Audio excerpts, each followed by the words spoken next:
Apakah kamu pernah membayangkan hidup tanpa harus menunggu gaji bulanan, bebas memilih kapan dan di mana bekerja, bahkan bisa menabung untuk liburan impian atau membeli rumah pertama? Bayangan kebebasan finansial itu memang menggoda, apalagi ketika teman-teman di media sosial tampak menumpuk penghasilan tambahan dari kerja sampingan yang terlihat begitu mudah. Cuma buka laptop, klik iklan, atau mengantar makanan, uang mengalir begitu saja. Namun di balik kilau itu ada sisi gelap yang jarang dibicarakan. Kerja sampingan yang tidak terkelola dengan baik justru bisa menambah kelelahan, menggerogoti waktu bersama keluarga, bahkan menjerumuskan kamu kembali ke lingkaran kemiskinan. Di video kali ini, kita akan mengupas 5 jebakan paling berbahaya yang sering membuat kerja sampingan menjadi beban, sekaligus memberikan strategi praktis agar kamu tetap bisa menambah pundi-pundi tanpa mengorbankan kesehatan dan kestabilan keuangan. Kita mulai dengan menelusuri mengapa banyak orang terjebak dalam pola kerja sampingan yang kontraproduktif. Pada dasarnya, keinginan menambah pemasukan muncul dari rasa tidak cukup dengan gaji utama. Namun, ketika motivasi itu tidak disertai perencanaan, pekerjaan tambahan cenderung menjadi pemanis yang ternyata menambah rasa pahit. Tanpa batasan yang jelas, jam kerja yang tidak teratur, dan biaya tersembunyi yang tak terduga, pendapatan tambahan malah menjadi sumber stres. Lebih parah lagi, karena kebanyakan pekerjaan lepas tidak diatur oleh Undang-Undang Ketenagakerjaan, perlindungan hukum dan asuransi menjadi hal yang hampir tidak ada. Semua faktor ini bersatu menciptakan sebuah lingkaran setan, pendapatan yang tidak menentu, waktu yang terfragmentasi, biaya yang menumpuk, keamanan yang rapuh, dan akhirnya kelelahan yang menggerogoti semangat. Jika kamu masih menganggap semua itu hanya mitos, mari kita kupas satu persatu jebakan yang paling umum. Jebakan pertama adalah penghasilan yang tidak konsisten dan sangat bergantung pada fluktuasi pasar. Bayangkan kamu menjadi driver ojek online. Pada hari hujan deras, permintaan naik drastis, kamu bisa mengantarkan puluhan order dan menambah ratusan ribu rupiah. Namun, ketika cuaca cerah dan musim liburan tiba, permintaan turun drastis, bahkan kamu mungkin hanya dapat mengantarkan 1 atau 2 order dalam sehari. Begitu pula dengan penjual barang di marketplace, tren belanja musiman, promosi platform, atau perubahan algoritma dapat membuat penjualan melambat tiba-tiba. Jika kamu mengandalkan pendapatan ini untuk menutupi kebutuhan rutin, ketidakstabilan itu akan segera terasa. Solusinya bukan sekadar menunggu musim bagus kembali, melainkan membangun fondasi pendapatan yang lebih dapat diprediksi. Mulailah dengan mencatat rata-rata pendapatan harian selama 3 bulan, kemudian hitung persentase penurunan terburuk yang pernah terjadi.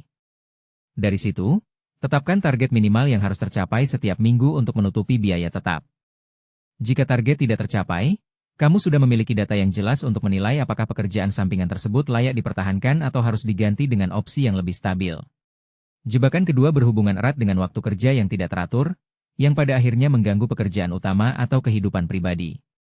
Banyak orang yang memulai kerja sampingan dengan niat cuma beberapa jam di akhir pekan, namun karena platform atau klien menuntut respons cepat, mereka terpaksa mengerjakan tugas di tengah malam atau mengorbankan jam tidur. Contohnya, seorang freelancer desain grafis yang menerima proyek dari luar negeri. Karena perbedaan zona waktu, ia harus bangun pukul 4 pagi untuk menyelesaikan revisi, sehingga jam kerja utama di kantor menjadi terganggu karena kelelahan. Akibatnya, performa di pekerjaan utama menurun, dan pada akhirnya ia harus menanggung konsekuensi berupa peringatan atau bahkan pemutusan kontrak. Kuncinya adalah menetapkan batasan waktu yang tegas. Buatlah jadwal kerja sampingan yang terintegrasi dengan kalender utama, alokasikan slot waktu tertentu, misalnya 1 atau 2 jam setelah jam kerja kantor, atau 1 sore di akhir pekan, dan patuhi itu. Jika klien atau platform menuntut respons di luar slot tersebut, beri penjelasan bahwa kamu memiliki komitmen lain dan tawarkan alternatif jam yang masih dalam batas kemampuanmu. Dengan menegakkan batas, kamu melindungi kualitas kerja utama sekaligus menjaga keseimbangan hidup. Jebakan ketiga muncul dalam bentuk biaya tersembunyi yang sering tidak terlihat pada awalnya. Misalnya, kamu memutuskan menjadi penjual barang handmade di platform e-commerce. Di awal, kamu hanya menghitung biaya bahan baku dan margin keuntungan. Namun, setelah beberapa bulan, kamu mulai menyadari adanya biaya pengiriman yang semakin tinggi, biaya penyimpanan barang di gudang, serta potongan fee platform yang bisa mencapai puluhan persen dari penjualan. Begitu pula dengan pekerjaan online seperti menjadi content creator. Kamu harus mengeluarkan uang untuk perangkat keras, software editing, dan bahkan biaya internet yang lebih cepat. Semua ini memotong profit yang semula terlihat menggiurkan. Untuk menghindari jebakan ini, lakukan audit biaya secara berkala. Setiap akhir bulan, catat semua pengeluaran yang berhubungan dengan kerja sampingan, termasuk yang kecil seperti pulsa atau transportasi ke lokasi kerja. Bandingkan total pengeluaran dengan pendapatan bersih, lalu hitung persentase margin keuntungan. Jika margin turun di bawah angka yang kamu anggap wajar, itu sinyal bahwa kamu harus meninjau kembali struktur biaya atau mencari cara mengoptimalkan operasional. Misalnya dengan beralih ke platform dengan fee lebih rendah atau bernegosiasi tarif pengiriman. Jebakan keempat berhubungan dengan kurangnya perlindungan hukum dan asuransi bagi pekerja lepas. Karena statusnya yang tidak terikat secara formal, banyak pekerja sampingan tidak memiliki kontrak kerja yang jelas, asuransi kesehatan, atau jaminan pensiun. Sebagai contoh, seorang tutor bahasa Inggris yang mengajar lewat video call. Ia menerima bayaran per jam tanpa kontrak tertulis, sehingga ketika murid tiba-tiba berhenti membayar atau mengajukan komplain, tutor tersebut tidak memiliki dasar hukum untuk menuntut pembayaran. Selain itu, jika terjadi kecelakaan saat mengantar makanan atau barang, tidak ada asuransi yang menanggung biaya medis. Solusi praktisnya adalah selalu menyiapkan perjanjian kerja sederhana yang mencakup ruang lingkup pekerjaan, tarif, jadwal pembayaran, serta mekanisme penyelesaian sengketa. Untuk asuransi, pertimbangkan untuk bergabung dengan program asuransi mikro atau asuransi kesehatan yang menawarkan premi terjangkau bagi pekerja lepas. Dengan perlindungan dasar ini, risiko kehilangan pendapatan atau menanggung biaya tak terduga dapat diminimalisir. Jebakan kelima adalah risiko burnout karena overcommitment tanpa batasan yang jelas. Ketika kamu bersemangat menambah penghasilan, mudah sekali terjebak dalam pola kerja terus-menerus tanpa memberi diri waktu istirahat. Contohnya, seorang penulis artikel freelance yang menerima 3 proyek sekaligus karena tiap klien menawarkan tarif menarik. Pada awalnya, ia berhasil menyelesaikan semua tepat waktu. Namun dalam beberapa minggu, kualitas tulisan menurun, deadline terlewat, dan rasa lelah menggerogoti semangatnya. Akhirnya, klien-klien tersebut mulai mengkritik, dan reputasinya menurun.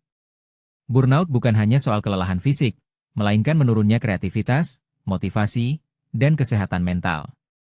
Untuk menghindarinya, tetapkan batas maksimal jumlah proyek yang dapat kamu tangani dalam satu periode, misalnya tidak lebih dari 2 proyek besar sekaligus. Sisihkan hari tanpa pekerjaan sampingan untuk melakukan aktivitas yang menyegarkan, seperti berolahraga atau bersosialisasi. Jika kamu merasa tanda-tanda kelelahan mulai muncul, misalnya susah tidur, mudah marah, atau kehilangan minat, segera kurangi beban kerja dan evaluasi kembali prioritas. Mengelola energi lebih penting daripada sekadar menambah jam kerja. Setelah memahami kelima jebakan tersebut, mari kita susun kerangka solusi yang dapat membantu kamu tetap menikmati manfaat kerja sampingan tanpa terperangkap dalam masalah. Kerangka ini terdiri dari 4 pilar utama: penilaian realistis, perencanaan terstruktur, perlindungan legal, dan pemantauan berkelanjutan. Penilaian realistis melibatkan analisis diri tentang berapa banyak waktu yang benar-benar dapat kamu alokasikan tanpa mengganggu pekerjaan utama atau kehidupan pribadi. Perencanaan terstruktur mencakup penetapan tujuan pendapatan, estimasi biaya, serta pembuatan jadwal yang terintegrasi dengan kalender utama. Perlindungan legal berarti menyiapkan kontrak kerja, mengamankan asuransi dasar, dan memahami hak-hakmu sebagai pekerja lepas. Pemantauan berkelanjutan melibatkan pencatatan pendapatan, pengeluaran, dan tingkat stres secara rutin, sehingga kamu dapat menilai apakah kerja sampingan masih memberikan nilai tambah atau justru menjadi beban. Langkah pertama dalam implementasi adalah melakukan audit waktu. Ambil 1 minggu penuh dan catat setiap menit yang kamu habiskan untuk pekerjaan utama, istirahat, kegiatan pribadi, dan pekerjaan sampingan yang sudah ada. Dari catatan itu, identifikasi slot waktu kosong yang dapat dimanfaatkan tanpa mengorbankan tidur atau waktu bersama keluarga. Misalnya, kamu menemukan bahwa setiap Selasa dan Kamis ada jeda 30 menit setelah rapat tim, serta 1 jam di sore hari sebelum makan malam. Jadikan slot tersebut sebagai waktu kerja sampingan yang terprogram, dan tandai di kalender agar tidak terganggu. Jika pada minggu berikutnya kamu menemukan bahwa pekerjaan sampingan mulai mengganggu slot utama, segera sesuaikan alokasi waktu. Langkah kedua adalah menghitung margin keuntungan bersih. Setelah itu, kurangi total biaya dari total pendapatan untuk mendapatkan laba bersih. Lakukan perhitungan ini setidaknya sebulan sekali. Jika laba bersih berada di bawah 20% dari pendapatan kotor, pertimbangkan untuk menegosiasikan tarif dengan klien, mencari platform dengan fee lebih rendah, atau mengurangi biaya operasional seperti beralih ke transportasi umum. Dengan margin yang sehat, kamu memiliki ruang untuk menabung atau menginvestasikan kembali ke usaha sampingan. Langkah ketiga berfokus pada pembuatan kontrak kerja sederhana. Tuliskan poin-poin utama, deskripsi pekerjaan, durasi, tarif per jam atau per proyek, tanggal jatuh tempo pembayaran, serta prosedur penyelesaian sengketa. Sertakan pula klausul mengenai hak cipta atau kepemilikan hasil kerja, terutama jika kamu menghasilkan konten kreatif. Kirimkan kontrak tersebut melalui email dan minta tanda tangan digital atau balasan yang menyatakan persetujuan. Dengan kontrak ini, kamu memiliki dasar hukum yang kuat bila terjadi perselisihan, sekaligus menegaskan profesionalisme di mata klien. Langkah keempat adalah mengamankan perlindungan asuransi dasar. Cari program asuransi mikro yang menawarkan paket kesehatan dengan premi bulanan terjangkau, atau asuransi kecelakaan kerja yang khusus dirancang untuk pekerja lepas. Daftarkan diri kamu pada program tersebut, dan simpan bukti polis di tempat yang mudah diakses. Jika kamu bekerja di bidang yang melibatkan kendaraan, pertimbangkan asuransi kendaraan pribadi yang mencakup kerusakan akibat kecelakaan saat mengantar barang. Perlindungan ini akan memberi rasa aman bila terjadi hal tak terduga, sehingga kamu tidak harus menanggung biaya besar dari kantong pribadi. Langkah kelima adalah menetapkan batasan kerja untuk mencegah burnout. Pilih 1 atau 2 hari dalam seminggu yang sepenuhnya bebas dari pekerjaan sampingan, dan gunakan hari itu untuk beristirahat atau melakukan hobi. Buatlah jam kerja maksimal harian, misalnya tidak lebih dari 3 jam, dan patuhi dengan menonaktifkan notifikasi aplikasi kerja sampingan setelah jam tersebut. Jika klien mengirimkan permintaan di luar jam kerja, balas dengan sopan bahwa kamu akan menindaklanjuti pada hari kerja berikutnya. Dengan konsistensi, kamu melatih klien untuk menghormati batasanmu, sekaligus melindungi kesehatan mental. Untuk mengilustrasikan bagaimana langkah-langkah ini dapat diimplementasikan dalam situasi nyata, mari kita lihat 2 contoh. Contoh pertama adalah Rina, seorang karyawan administrasi berusia 28 tahun yang mulai menjadi driver ojek online pada akhir pekan. Pada awalnya, ia mengandalkan pendapatan tambahan untuk menambah tabungan liburan. Namun, setelah 3 bulan, ia mulai merasa lelah karena harus bangun lebih awal, dan gaji pokoknya mulai terpengaruh karena kelelahan di kantor. Rina kemudian melakukan audit waktu dan menemukan bahwa ia menghabiskan 2 jam ekstra setiap hari untuk mengantar penumpang, yang sebenarnya dapat dialokasikan untuk istirahat. Ia memutuskan mengurangi jam mengemudi menjadi 1,5 jam pada Sabtu pagi saja, dan menutup layanan pada hari Minggu. Selanjutnya, ia menghitung margin keuntungan dan menyadari bahwa biaya bensin dan perawatan motor mengurangi laba bersihnya hingga hanya 10%. Rina kemudian beralih ke platform yang menawarkan fee lebih rendah dan mengoptimalkan rute dengan aplikasi navigasi. Ia juga menandatangani perjanjian kerja dengan aplikasi tersebut yang menjamin pembayaran minimal per hari. Akhirnya, Rina menambahkan asuransi kendaraan yang menutupi kerusakan akibat kecelakaan. Dengan perubahan ini, Rina tetap mendapatkan tambahan pendapatan yang cukup untuk menabung, namun tidak lagi merasa kelelahan atau mengorbankan pekerjaan utama. Contoh kedua adalah Dedi, seorang mahasiswa teknik yang mengajar les privat bahasa Inggris secara online. Awalnya, ia menerima 5 murid sekaligus karena tarifnya cukup kompetitif. Selama 2 bulan pertama, pendapatannya melambung, namun ia mulai kehilangan fokus pada kuliah, nilai ujian menurun, dan beberapa murid mengeluh tentang kualitas pengajaran yang menurun. Dedi menyadari bahwa ia telah melampaui batas kapasitasnya. Ia kemudian meninjau kembali kontrak dengan murid, menetapkan maksimal 3 murid per minggu, dan menyesuaikan tarif menjadi lebih tinggi untuk menutupi biaya hidup. Ia menyiapkan kontrak sederhana yang mencakup jadwal pertemuan, tarif, dan kebijakan pembatalan. Untuk mengurangi biaya, Dedi beralih ke platform video conference gratis yang tidak memotong fee, dan mengalokasikan 1 jam tiap hari untuk persiapan materi. Ia juga membeli asuransi kesehatan mahasiswa yang menutupi biaya medis jika terjadi sakit. Dengan penyesuaian ini, Dedi tetap mendapatkan pendapatan tambahan yang stabil, nilai kuliahnya kembali naik, dan ia tidak lagi merasa terbebani. Meskipun langkah-langkah di atas sudah cukup komprehensif, masih ada risiko umum yang perlu diwaspadai. Risiko pertama adalah ketergantungan berlebihan pada satu platform atau klien, yang dapat membuat pendapatan mudah terhenti bila platform mengubah kebijakan atau klien memutus kontrak. Solusinya adalah diversifikasi sumber pendapatan, misalnya dengan menambah 1 atau 2 jenis pekerjaan sampingan yang tidak saling bersaing. Risiko kedua adalah kurangnya pencatatan pajak, yang pada akhirnya dapat menimbulkan denda. Selalu sisihkan persentase tertentu dari pendapatan untuk pembayaran pajak, dan laporkan secara tepat waktu. Risiko ketiga adalah kealpaan dalam memperbarui asuransi atau kontrak, sehingga perlindungan menjadi tidak berlaku saat dibutuhkan. Jadwalkan pengingat bulanan untuk mengecek masa berlaku polis dan perjanjian. Risiko keempat adalah kecenderungan menunda evaluasi hasil, sehingga masalah kecil tidak terdeteksi dini. Buatlah ritual evaluasi mingguan, tinjau pendapatan, biaya, waktu kerja, dan tingkat stres, kemudian catat apa yang berhasil dan apa yang perlu diperbaiki. Dengan evaluasi rutin, kamu dapat mengidentifikasi tren penurunan atau peningkatan dan mengambil tindakan korektif sebelum masalah menjadi besar. Bagaimana cara mengukur apakah strategi yang kamu terapkan berhasil? Pertama, tentukan indikator kunci performa, KPI, yang relevan dengan tujuanmu. Jika tujuan utama adalah menambah tabungan, KPI yang paling penting adalah jumlah uang yang berhasil disisihkan setiap bulan setelah dikurangi biaya operasional dan pajak. Jika tujuan utama adalah menambah pengalaman atau jaringan, KPI dapat berupa jumlah proyek selesai, atau jumlah klien baru yang berhasil didapatkan dalam 3 bulan terakhir. Kedua, gunakan metode pencatatan yang konsisten.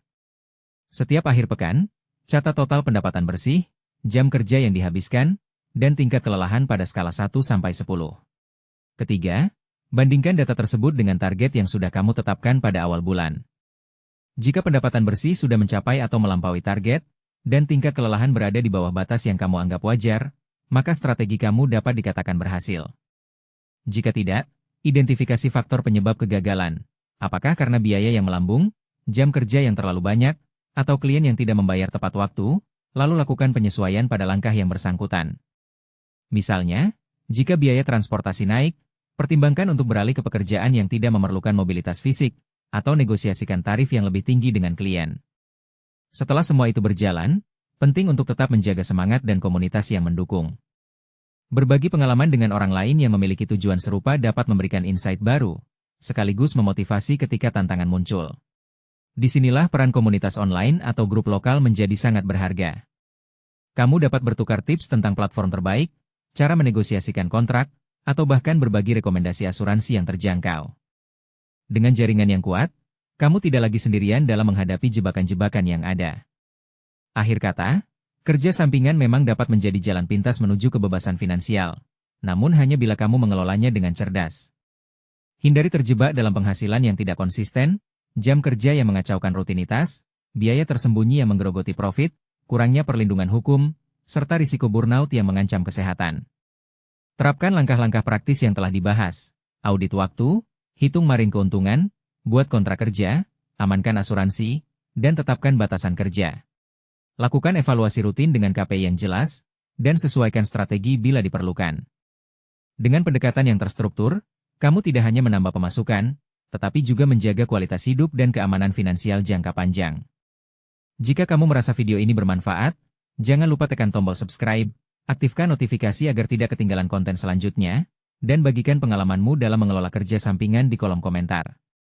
Cerita kamu bisa menjadi pelajaran berharga bagi orang lain yang sedang berjuang mencari cara menambah penghasilan tanpa mengorbankan kesehatan atau stabilitas. Bersama-sama kita bisa membangun komunitas yang lebih cerdas, lebih kuat, dan lebih sejahtera. Terima kasih telah menonton, sampai jumpa di video berikutnya. Intinya, jalankan langkah kecil ini secara konsisten supaya hasilnya benar-benar terasa dan perubahanmu tidak berhenti di tengah jalan. Kalau video ini ngebantu, subscribe sekarang, tekan like, tulis pendapatmu di kolom komentar, dan share ke temanmu biar makin banyak yang terbantu.